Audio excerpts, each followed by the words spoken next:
एक कक्ष में 600 बच्चियों को बैठा के अगर डिसिप्लिन की बात करें जाती है, बिल्कुल भी उचित नहीं है, संभव ही नहीं। हार्डली इस कमरे के अकॉर्डिंग 190 से 120 बच्चे बैठ सकते हैं। 90 से 120 660 मतलब नामांकन है, 240 प्रेजेंट है, ये तो संभव ही नहीं कि कोई क्लास ले पाएंगे। ठीक है, आप निश्चित रहिए, हम लोग इस विषय में बहुत जल्द आगे बढ़ते हैं और आपकी जो असुविधा है उसके लिए खेद है, लेकिन हम लोग उस दिशा में आगे बढ़ेंगे, काम कर रहे हैं। ये कौन सा क्लास है? 11 है। फैकल्टी क्या है? अच्छा, पढ़ाई लिखाई ठीक से कर रहे हैं ना? देखिए, मन लगा के पढ़िएगा ना, क्योंकि हम लोग जो है मिडिल क्लास फैमिली से आते हैं। भले आपके प्रिंसिपल आपके साथ खड़े हैं, आपके एमएलए भी आपके साथ खड़े हैं, लेकिन हम लोग मिडिल क्लास फैमिली से आते हैं और हमारी पूंजी शिक्षा ही है। हमारे मम्मी पापा के पास उतने पैसे नहीं है कि अगर हम शिक्षा में अच्छा नहीं करेंगे तो हम कोई बढ़िया व्यापार को आगे बढ़ा सकते हैं, हम बड़े शहरों में जाके अपने आप को स्थापित कर सकते हैं। हमारी पूंजी ही हमारा एजुकेशन है। हम जितना बेहतर से यहाँ से निखर के जाएंगे उतना हम अपने आप को स्टेब्लिश करेंगे। इसलिए आप लोग किसी भी प्रकार का कोई कंप्रोमाइज नहीं कीजिएगा। हम जानते हैं कि हो सके आपको समस्या आएंगी, क्योंकि बहन लोगों को थोड़ी आ सकती है, क्योंकि आज भी लोगों की मानसिकताएं वैसी हैं, लेकिन आप निश्चिंत रहिए, अब जमाना बदला है, जमाने के लोगों की सोच बदली है और हमें लगता है कि बेटा और बेटी को समान दृष्टिकोण से लोग देख रहे हैं। तो आपको भी कुछ अगर सुविधाएं आएंगे तो उससे आपको पार जाना है और कभी शिकायत और समस्या को लेकर अपनी पढ़ाई से कंप्रोमाइज मत कीजिएगा, इस चीज से कंप्रोमाइज मत कीजिएगा। देखिए, हम दूसरा का उदाहरण नहीं देंगे, आपके बीच आपके एमएलए खड़े हैं और हम आपको बताना चाहेंगे, हम अभी भी स्टूडेंट हैं। अभी हम धनबाद विनोद बिहारी महतो विश्वविद्यालय से डॉक्टर ऑफ फिलोसफी के स्कॉलर हैं और ऐसा नहीं कि कंटिन्यू 2018 में हमारा एडमिशन है, बीच में 2 साल बाधित हुआ है, क्योंकि इसमें होता है कि साल में 1.5 साल में आपको प्रेजेंट करना पड़ता है अपना थीसिस। तो हम अभी भी कंटिन्यू हैं, क्योंकि हमने कभी एजुकेशन से कंप्रोमाइज नहीं किया है। कभी आज हम आपके एज एमएलए के रूप में आपके बीच खड़े हैं और हमें तो लगता है कि आप कम से कम हमसे बेहतर परिवार से ताल्लुक रखते होंगे, क्योंकि हम उतना समय नहीं कि हम आपको अपनी घटना सुनाए, लेकिन संक्षिप्त में इतना बताना चाहेंगे कि हमने उस माँ ने हमें पढ़ाया है जिसमें 28 साल की उम्र में अपने पति को खोया था। मात्र 28 ईयर हमारी माँ की आयु थी।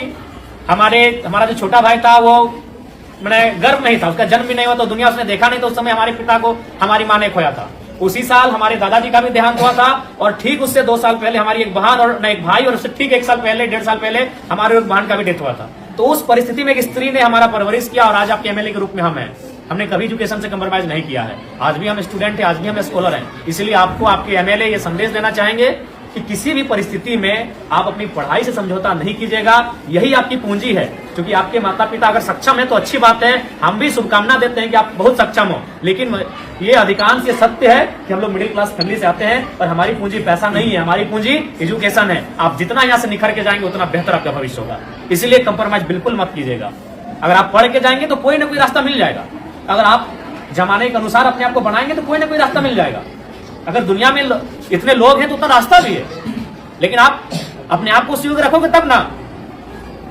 इसलिए आपको हमारी शुभकामनाएं हैं, आप लोग बेहतर करें और जो भी आपकी समस्या है उनको हम जानने के लिए आपके बीच आए हैं। आपके तमाम शिक्षक प्रिंसिपल महोदय सब हमारे साथ हम लोग विजिट कर रहे हैं और जो भी समस्याएं छनकर आएगी उनको लेकर हम लोग काम करेंगे। ठीक है, तो हम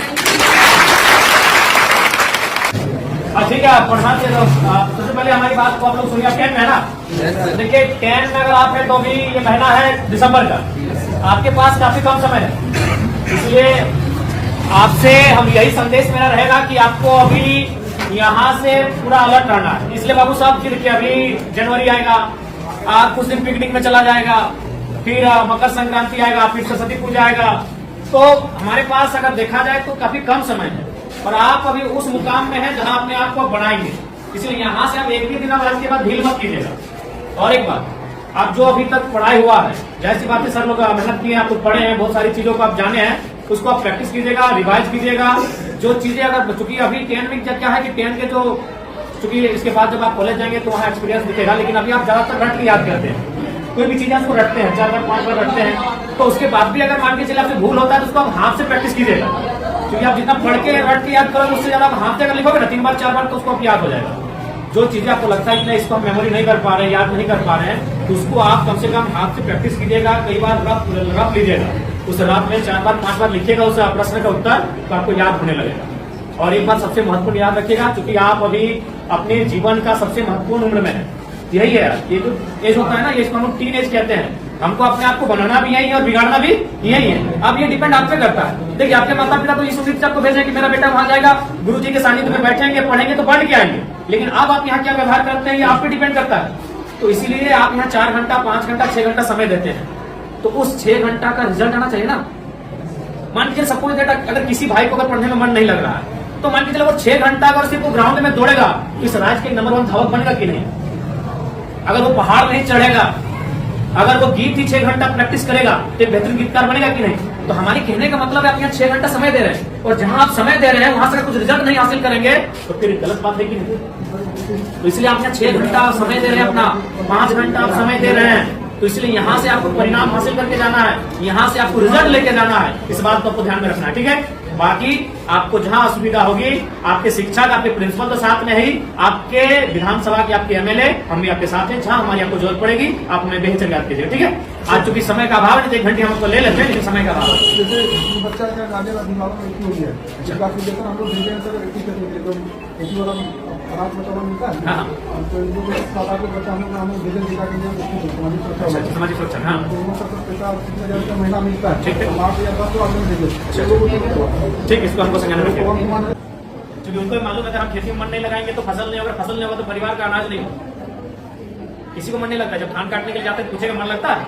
मन लगता है सिनेमा देखने में, मन लगता है मेला घूमने में, मन लगता है शॉपिंग करने में, काम में मन नहीं लगता है, वहां लगाना पड़ता है, क्योंकि वही काम आपका पहचान है, वही काम आपका कर्म है, तो मन वहां लगाना पड़ता है। अभी आपका कर्म है, आपका शिक्षा अर्जन करना, ये आपका कर्म है, इसलिए आपको मन लगाना है। और लगता है तो अच्छी बात है, अगर लगता है तो अच्छी बात है, और नहीं लगता है तो लगाना पड़ेगा। और बाकी आपकी समस्याओं से हम लोग अवगत हो रहे हैं, काफी समस्याएं हैं आपके विद्यालय में, और आपकी समस्याओं का निराकरण के लिए हम लोग हमेशा प्रयासरत रहेंगे। और आप लोग बढ़िया से मन लगा के पढ़िए, हमारी शुभकामनाएं हैं। अगर कुछ समस्याएं होंगी आप सीधा हमसे संपर्क कीजिएगा, और बेहतर अपनी बात को रखिएगा, डर भय मत कीजिएगा कि हम आपके एमएलए हैं, हम आपके एक सहयोगी के रूप में आपको दिशा पथ प्रदर्शक के रूप में आए हैं, आप बेहतर हमें याद कीजिएगा, ठीक है? और एकदम मन ध्यान लगा